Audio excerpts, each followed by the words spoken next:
Alright, it is time to do another fantasy booking. And today, I'm doing a big one. As you can see, I'm fantasy booking the Royal Rumble. Yeah, this is going to be a tough one. So, if you don't know the Royal Rumble, it's 29 people, they go in the ring. Last one in, last one who, last one in the ring, he wins and he gets to fight for a world champion. So, I'm going to book who wins that. Tell me your booking in the comments.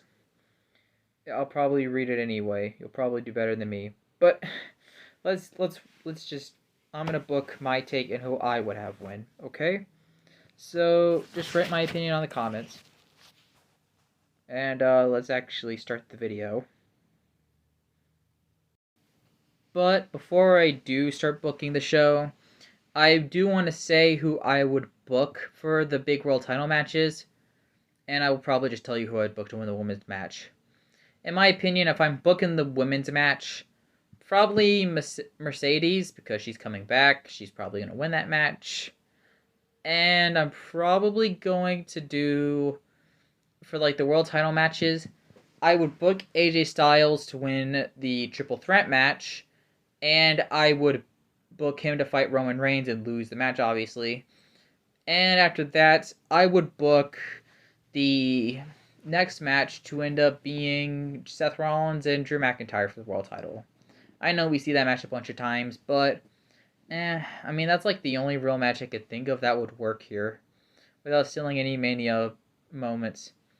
I also would probably make it, and I would also do some other stuff like have the Judgment Day defending their tag team titles in some part of the show as well. I don't know. That's some stuff I'm gonna lay off. That's the big stuff I wanted to address before I start the video, but yeah. Hope you enjoy how the video is going to play out and the actual booking half. So, to start off the match, you need Iron Man. And in my opinion, number 1, Sami Zayn, and number 2, his best friend Kevin Owens. In my opinion, I think this fits more as the Iron Man for Royal Rumble, as they have a good story kind of telling. They're both friends and all that. They got separated because of the draft. They never got the chance to have that feud because they got separated. So, in my honest opinion, I think it would make the most logical sense to kind of give us that Rumble match here. Kind of that big match here, big Law feud, etc. And I think it'd be perfect for the Royal Rumble to produce that. And we would get those three, like those two starting off the Royal Rumble, all that. Until number 3 comes in, and it's Grayson Waller. Waller comes in, he gets some heel heat. He basically does some heelish stuff to get the advantage. And I'd say he gets the advantage until number 4, Chad Gable. Gable comes in, he does his whole Gable stuff. He just suplexes everyone. He's basically being the little Chad D boy he is. And he basically is making some work into this match. Out comes number 5, and we get a return, Drew Gulak, because Royal Rumbles, they need their guys who you never expect to see come back in their matches. So Gulak comes in, him and Chad, they get some technical wrestling in there, same with him and Sammy, I guess. He's able to do some stuff. Number 6, Cody Rhodes, and I know it comes very early to Cody in, but you also need to get some shockers in. So, like, oh, I didn't know Cody would be in the match, like, this early. So have Cody come in, and Cody eliminates Gulak off the bat. That's honestly how I would do it, because I know, I just think you got to start him off big, and eliminating someone would be a good way to start off big. So Gulak's out, and the next entry is Shinsuke Nakamura. Nakamura, he does his weird martial arts stuff. He starts kicking, punching. Him and Cody are probably going at it since they're having a feud. And then number 8 is Ilya Dragunov, because you need some NXT guys obviously in the match, so it'd make more sense to put him in the match. He does good, and he's able. And when Waller goes for for an attack on the backside. He shows off a bit, but Ilya obviously no sells because he's Ilya like that, and he just throws him out of the top rope, eliminating Waller quickly. Number 9, we get Ivar, and he just squashes all the guys in the ring. Because, like, he's the big guy. That's obviously a Royal Rumble trend we gotta do. He destroys, Cody, Sammy, Owens, Chad, etc. They all get destroyed. Have Valhalla, or whatever you want to call her. She gets the microphone and she cuts a promo about how no one can beat him. Number 10, Cedric Alexander. Cedric does a springboard, stuns Ivar a bit, and it doesn't do much, because Ivar just squashes him and then throws him off the top rope. Number 11 comes in, and we get a return, and, with his best friend dying, it only makes sense to do this, and it's Eric Rowan. Rowan comes in, and he eliminates Ivar off the bat. After that, to show how even more strong he is, he eliminates Nakamura from the match. I know people are going to complain, but, you gotta make Rowan look strong. He lost his best friend recently. It only makes sense to let him have a strong holding in the Royal Rumble. So, in my opinion, let him eliminate Nakamura.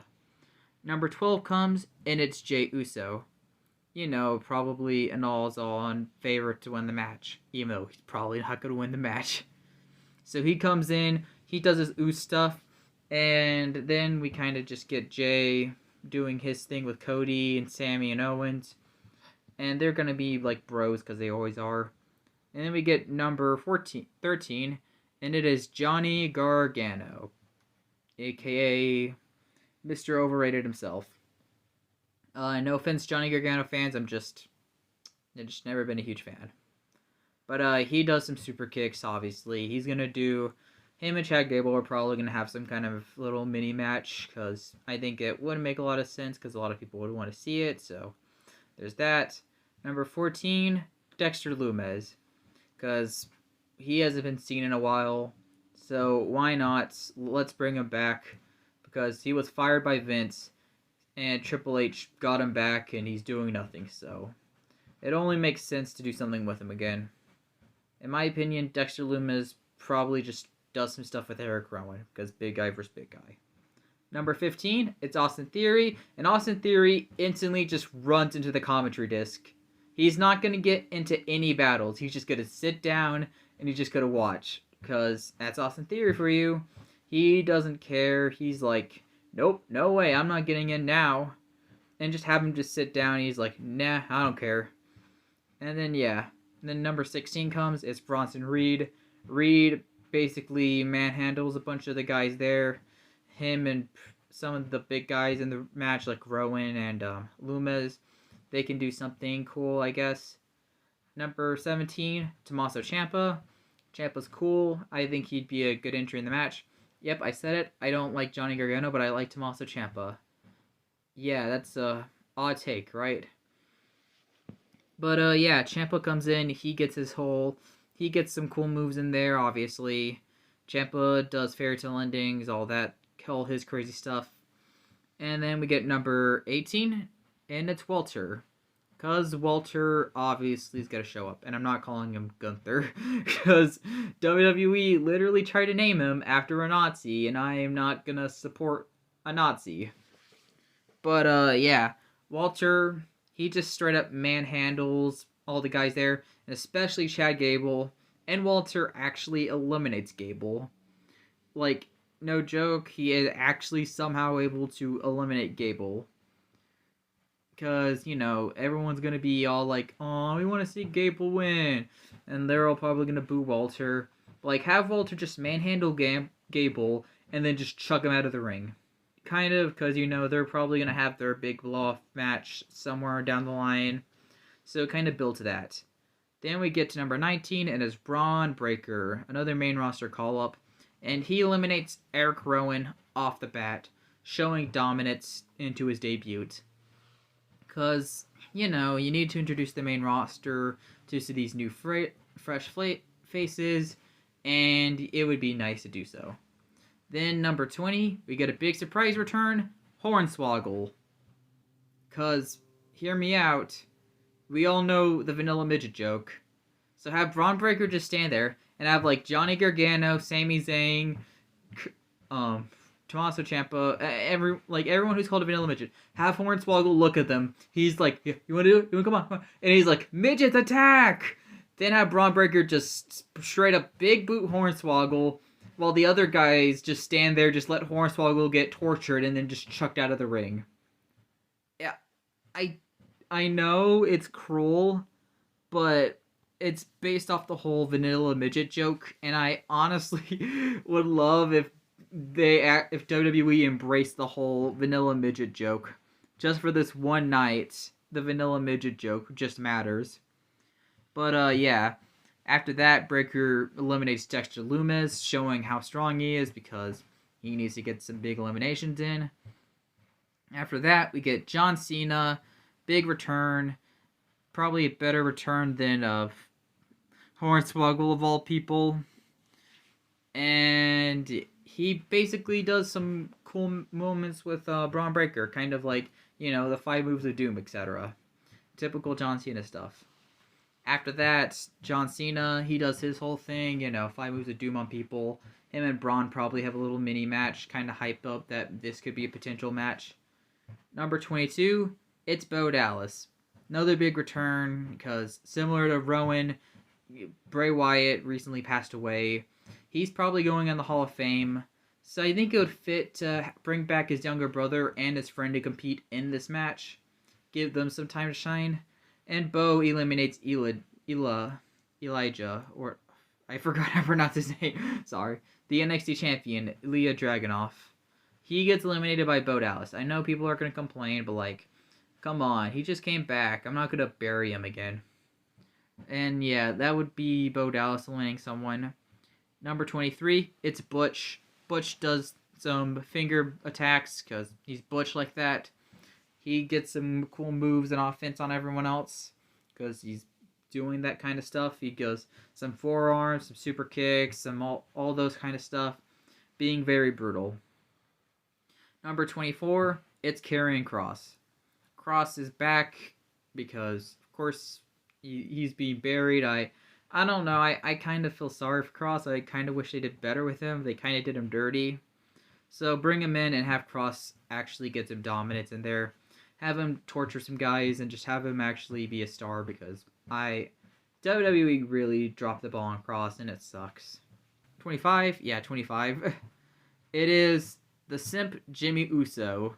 Because we have The Rock, the King, the greatest of all time, or whatever you want to call him, the sports entertainer and all that. Roman Reigns, the tribal chief, the big dog. You got Jay Uso, the main event. So you need a the in Jimmy. And seeing how he's willing to betray anyone to get to Roman's side, I think the simp's a very fitting word for him. So off the bat, Jimmy and Jay eliminate each other, and they basically just brawl outside. Referees got to separate them. It's kind of like that. And plus, simps don't deserve to be in a matchup super long. He's a simp. No simp deserves to be in a super long match because simps are awful people. They're disgusting. But then after that, Braun Breaker eliminates Walter, but it'd probably be because of the help of Chad Gable. Kind of heating up that feud. Gable distracts him, and then Braun Breaker throws Walter out, and then Walter just chases Chad Gable or something. I don't know. Number 26, it is CM Punk. The crybaby. The guy on my profile picture. I hate him. So, Punk, off the bat, because he's a mean guy, he GTS's Bo Dallas and eliminates him. Because you can't let someone who's grieving over the loss of a family member get a win. Not on my show, pal. Not on my show. After that, you get Punk doing his whole thing, I'm the best in the world, blah, blah, blah. After that, number 27, LA Knight. LA Knight comes in, and Knight off the bat eliminates Butch. Kind of showing him big star potential there, because he's LA Knight. Yeah. And then Braun Breaker eliminates John Cena. Because you got to build up Braun Breaker as a big star, because You know, he's Braun Breaker, he's like this big star and all that. And then after that, he eliminates Johnny Gargano straight after. Basically, Braun's getting a big elimination count on his debut because, you know, you gotta hype him up as a big monster. Number 28, it's Solo Sikoa, who will probably have a little mini encounter with Bronson Reed, which ends with Solo hitting a Samoan spike and throwing Bronson out of the match. Which would be a pretty impressive moment for Solo, and gives him a big Royal Rumble elimination of his own. After that, I think we could get a big little mini fight between Braun and Solo, which would be kind of cool to watch. And then we get to number 29, and it's Kofi Kingston, but he gets attacked behind by Drew McIntyre, because Drew McIntyre would probably win against Seth Rollins earlier in the night for the world title for the umpteenth time, and I think it makes sense that Drew would do that and probably want to get his world title back. He steals Kofi's spot, and he ends up eliminating Ciampa instantly, kind of showing that he's done waiting in the back of the line. Number 30 comes in, and it's Randy Orton. And off the bat, I would have Orton eliminates Braun Breaker. I know Braun, he's like a big up-and-coming star, but he's already eliminated like 4 people in this match. So, in my opinion, Braun Breaker doesn't need to keep doing like a long injury. He doesn't need to win the match. He's just debuted. So, let him get those big eliminations in, and that would be enough for him. After that, Orton eliminates Cross and Solo, kind of to show like how Orton's just this big, threatening guy. After that, Theory goes to attack him from behind, but Cody does a Cody Cutter or a disaster kick, whatever he does, whatever he wants to do, and then just chucks Theory out of the ring too. After that, CM Punk eliminates Kevin Owens, and then Drew McIntyre eliminates Sami Zayn. So the Iron Men are now out of the match, despite them lasting the longest in the match. After that, Punk would eliminate Drew McIntyre during the Final 4 showdown, but then McIntyre gets angry, drags Punk through the bottom ropes, future shot DDT, tortures him, all that, weakens him down enough so he throws him back in, and Cody Rhodes eliminates CM Punk off the bat. Which would then lead to the final 2, Randy Orton and Cody Rhodes. Now, this could realistically go any way at this point, and I'll let you decide who you would book to win. In my opinion, I would go for a draw. And I would do WrestleMania 40, Randy Orton versus Cody Rhodes versus Roman Reigns. Basically a triple threat match for the world champion. Reasoning is because, in a way, they all 3 have a storyline that would fit in a triple threat match. You know, Roman Reigns wants to be the big dog, the tribal chief, and wants to surpass everyone. Randy Orton was injured by the bloodline and wants revenge. Cody Rhodes wants to finish the story. You know, you have all these stories clashed in well together. Yeah, I'm sorry I'm not doing Rock vs. Rock vs. Roman. Maybe just have that happen on Elimination Chamber. Or I don't know, have it happen on some other time. They didn't, maybe just hype it up for next year's Mania or something, I don't know. That match doesn't benefit being at the main event of one of the Mania nights, so yeah. I hope you enjoy my booking. Very long fantasy booking video. I mean, not super long to be fair, but like, it's a pretty long video to say the least. Thanks for watching, and to all my few wrestling fans, I hope you enjoyed the video. I know I said I was going to do a lot of request videos, but I wanted to do a Royal Rumble themed video fantasy booking, cause why not? Don't worry, a request video is coming soon next week, because I'm a weekly video channel. And this one was an actual heavily suggested what if, so tune in, because this video was requested by a lot of fans, because they all wanted to kind of see me do this video. So, I hope you guys enjoy the video. Make sure to tell me what you guys thought in the comments and what you would book for the Royal Rumble. Tell me your guys' thoughts in the comments, and I will see y'all next time. Goodbye.